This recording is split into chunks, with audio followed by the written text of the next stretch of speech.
Hello there. Got this hybrid Lexus in the shop, and we're going to need to perform a power down. So the first thing we've done after we brought it in, we set up our buffer zone. We've got our cones out here, 1 meter away from the vehicle to mark off our working area. And as the technician responsible for the power down, no one else is allowed to be in this area.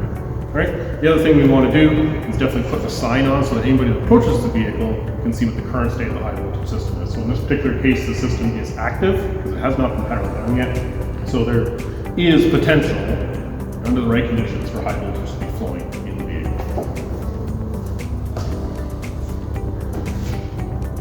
As with all high voltage work, the first thing we need to do is refer to the service manual and figure out what the steps are to power this vehicle down.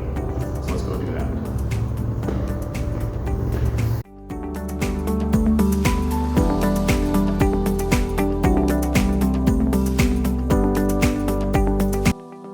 So I'm on the home screen for all data for this vehicle, our 2015 RX450h, and we want to do a power down. All data puts the power down instructions for any high voltage, hybrid, EV, whatever, under this link here, high voltage system, disable, enable, hybrid.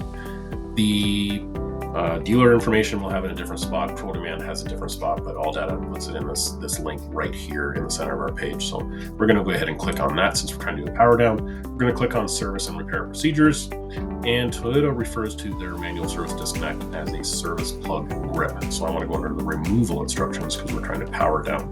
For powering up later, we're going to look at installation. All right, and now we see the instructions. It's a pretty short procedure on this vehicle. Some are easier than others. First step is to read the service precautions. So if I click on that, I've been through these precautions a few times. I know that our high voltage stuff is under section 2. And if we scroll down here, we see precautions for high voltage work. So lots of red safety notes showing us the location of the service plug grip, showing us how to test our gloves, signage that's appropriate, warnings, all that. That's all information you need to be familiar with before you perform this procedure. Afterwards, we're going to disconnect the negative 12 volt battery cable, not the high voltage battery, but the 12 volt auxiliary battery. And then when we go to power it up, we will need to follow these initialization instructions afterwards. Once the 12 volt battery is disconnected, we're going to remove the access cover by the rear seat. And then we are going to follow the red instructions again, all the safety instructions related to removing the service plug grip. And it shows us that we pull it back and then fold it out. So it is a 2-step process. We're going to wear our gloves, follow all the safety stuff.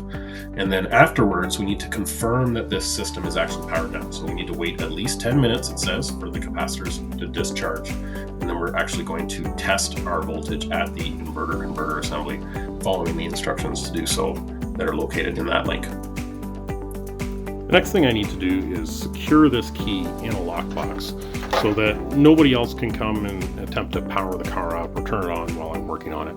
So I'm going to place it in the box, close the door, lock it, and then I'm going to put this key in my pocket. So I'm the only person that will have access to this key. If you're working at a retailer or something where there's potential to have more than one key, you definitely want to make sure that all the keys are locked up. So the first step in our power down after reading the safety precautions is to disconnect the 12 volt negative terminal. The reason we do that is that the 12 volt system controls all the high voltage control modules. And if the 12 volt system is disabled, in theory, it shouldn't be possible to energize the high volt system. Now, as an extra precaution, what I'm going to do is I'm going to take some non-conductive tape, some electrical tape, and I'm just going to wrap it around this terminal, just so that, just in case somebody wants to come by and reconnect it while I'm working on the car, they shouldn't be able to.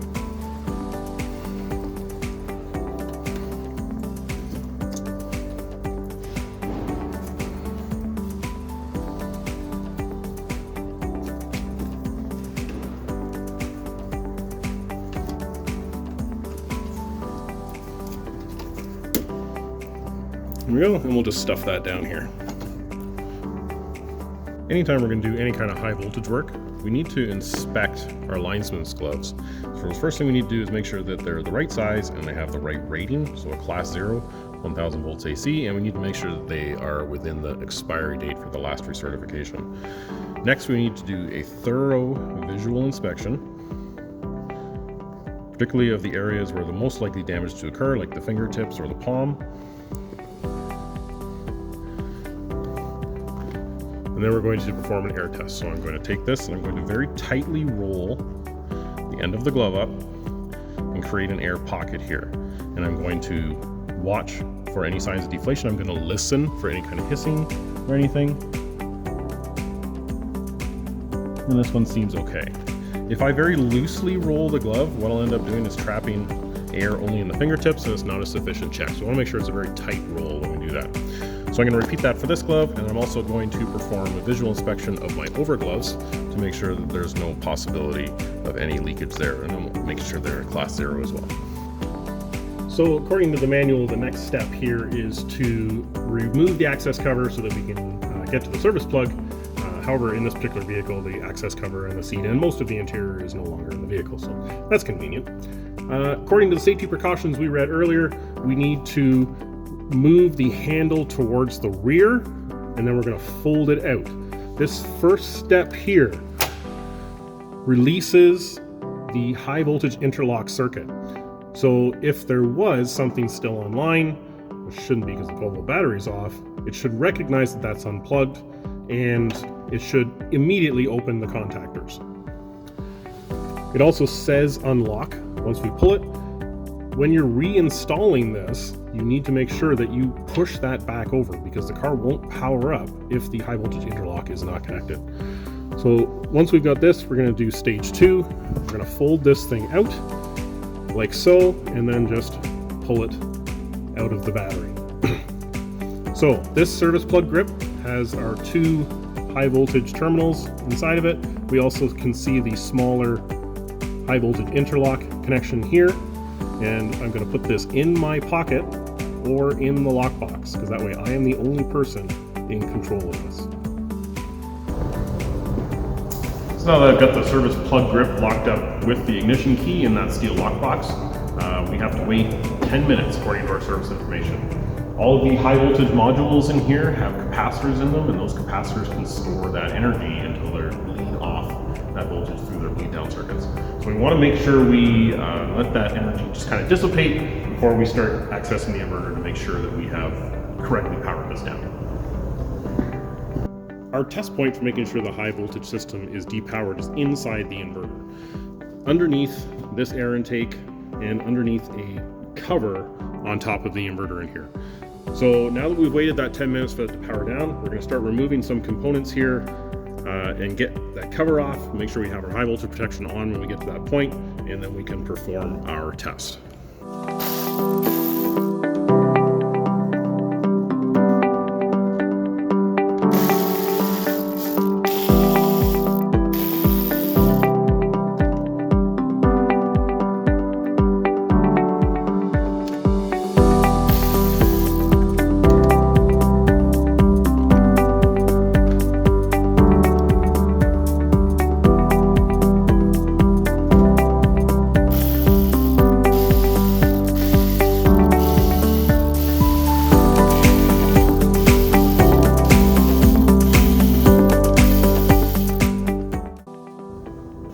All right, we've reached the point where we're ready to pull this cover off. As per the instructions, once these bolts are ready to come out, we need to put our high voltage gloves back on.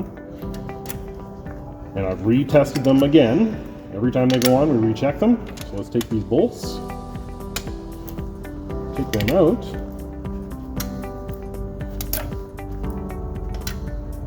We'll just put them over here. And we should be ready to lift this cover off. Little dowel, and there we go. So the cover is off. All the high voltage terminals are exposed now. Now, one thing you see on here is there is another high voltage interlock connection. So if somebody were working on this vehicle, maybe they hadn't read the instructions, they weren't quite sure what they were doing. As soon as they took this cover off, the control module would see an open circuit when that connector was removed, and it should immediately open all the high voltage contactors and therefore kill the high voltage system, just in case something were to happen.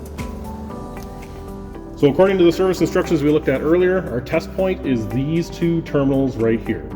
So we're going to get our Cat 3 1000-volt meter out, we're going to make some connections, and we will confirm that there is no voltage in this high voltage system anymore. So anytime we're measuring high voltage, we want to perform our test via the 3-check or the live dead live method. And in doing so, I'm going to confirm that my meter is operating correctly. I want to be able to trust that high voltage measurement. So if it says 0 on the high voltage system, I want to be able to say that yes, that definitively means 0, and be able to say that no, there is not a problem with my meter. So I'm going to go to a known good source. In this case, I have a 12-volt battery that lead acid, which we know should be 12.6 when it's charged. I just took it off a charger, so I expect to see 12.6, maybe a little higher. So I'm just going to take my leads and connect it, and manipulate this so you can see it as well. We have 12.83 volts. So that's what I'm expecting to see. So at this moment, I can confirm that my meter reading makes sense. And now I'm ready to go test the high voltage system. You'll notice that I already have my high voltage gloves on, by the way, so that I can immediately go and test this now. I don't have to turn the meter off and then put my gloves on, turn it back on, and like, well, now is the meter out of calibration again. So I'm ready to do my high voltage testing right now, and I'm going to go do so. So we're ready to perform the second check of our 3-check method. So we've got our Cat3 meter here with our Cat3 leads, and we are going to connect, as per the service manual, the leads to these 2 terminals at the back of the inverter. And what we're hoping to see is that there will be 0 or near 0 volts. So I'm going to use the one-hand method, or I'm going to use one hand to try and make both contacts. It's going to be a little difficult, but we'll get there. And we can see the meter has stopped jumping around, so I've got a good connection, and we have a reading exactly what we're looking for, 0.000 DC volts. Now the last step is just do another check on the meter, just to reconnect it to a known 12-volt source and make sure that our reading can be trusted.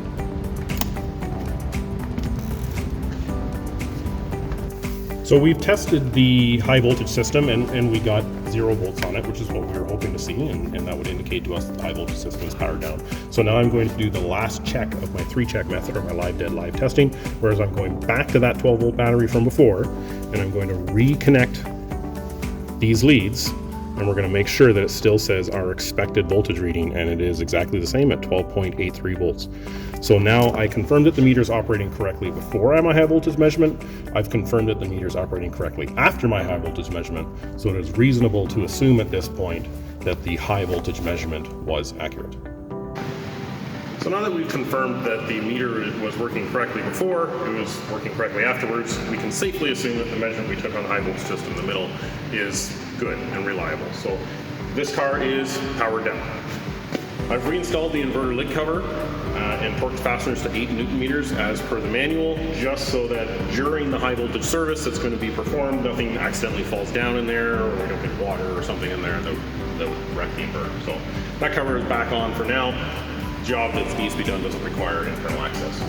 The last step we need to do as part of our power down is we need to change the status of this car. So anybody that walking up to it knows that this car is now safe, and we have disabled and isolated the high voltage system.